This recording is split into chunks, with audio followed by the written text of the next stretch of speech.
Enrique Hermanus is a man on a mission. He is driven to help the homeless of Cape Town, South Africa, no matter what it takes. I believe I have a responsibility to as I was saying earlier, the problems in society. I need to see those problems as my problem,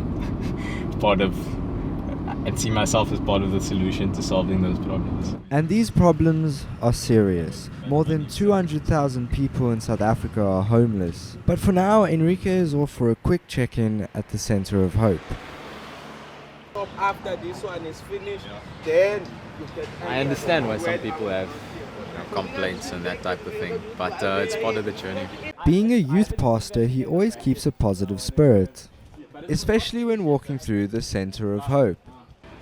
So this is what our community is doing. So it's one of those BMO groups where you can get plugged in and get involved. But yeah, just look how beautiful this is. Like we're getting like an artist to like come and do this. So I started this with a group of young people, because here's the thing, I believe that young people aren't just the future, they are the present.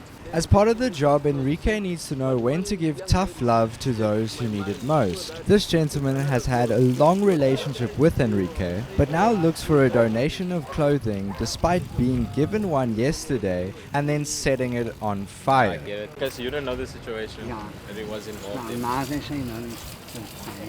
Okay. Don't give me the answer. Because I'm not in charge anymore, it's a Vietmas. Maar it's a Vietmas hoe die proses werk. If you continue working with the workshops and whatnot, they will say they will die workshops nou toe gaan. Jy weet mos van die proses. Yes. Ja, so hoekom is jy nie deel van dit nie? Jy weet mos ek as jy in beheer hier nie. Jy moet met Senzo praat, bro. Yeah, I'm not in charge. My hands are tied, Buddha. If we gave you a donation yesterday and you took a lighter and you set it alight because you are unhappy with the way things are going, then my bro, you can't come the next day and ask for another donation. I understand the whole thing of meeting someone where they're at, journeying with them and giving them a new beginning. So obviously this money is an axe from the center now, but tough love in the moment looks like us now not giving you something the next day, because that just makes sense. Enrique works hard to help those who need it most. When COVID hit, he helped run a 4 million rand feeding scheme to help all those that were struggling. Off to change the... Salanika Kushle. Sure.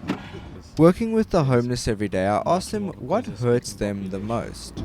What came out in the workshops and what the people said hurts them the most is surprisingly so not the fact that they are on the street.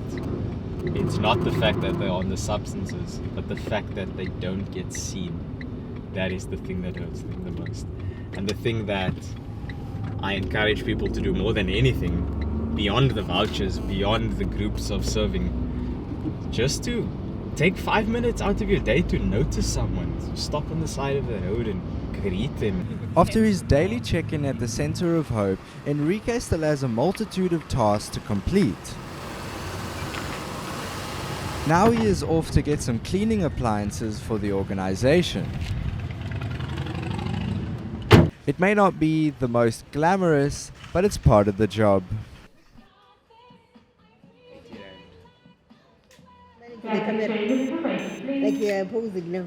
Yeah, ma'am, I'm always smiling. I don't need to smile for the camera, I'm always smiling. I appreciate it, ma'am. Thank you. Bye-bye. Sure. Next up on Enrique's list, he is visiting a good friend. This good friend named Fani was previously homeless, but through the help of the church and the mess organization, he was able to attain 7 certificates, his learner's license, as well as a job at a local coffee shop.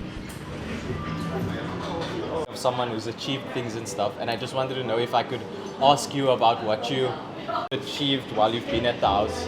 So like all your certificates and stuff. Oh, you paid off your debt, yeah? Fani is now busy working towards getting his high school qualifications, working towards becoming a security guard. But for now, Enrique is going to get a coffee to show his support.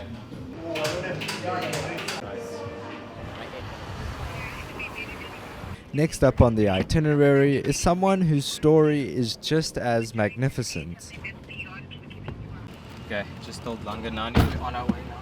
We're off to visit Langanani at his job. He's someone that has come right through our programs from sweeping the street and now runs a recycling depot. So he started out sweeping the street and now runs the recycling depot. It's absolutely amazing. Langanani's story is definitely inspiring. From being completely on the streets to now running the recycling depot, having his own house and earning a good living, it's definitely a sign that there is hope for the homeless. And of course, Enrique will show his support by giving some cans to help him out.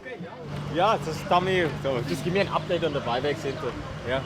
Well, as you can see, we are becoming like a mini factory now. But we will become a factory, a real factory now. I believe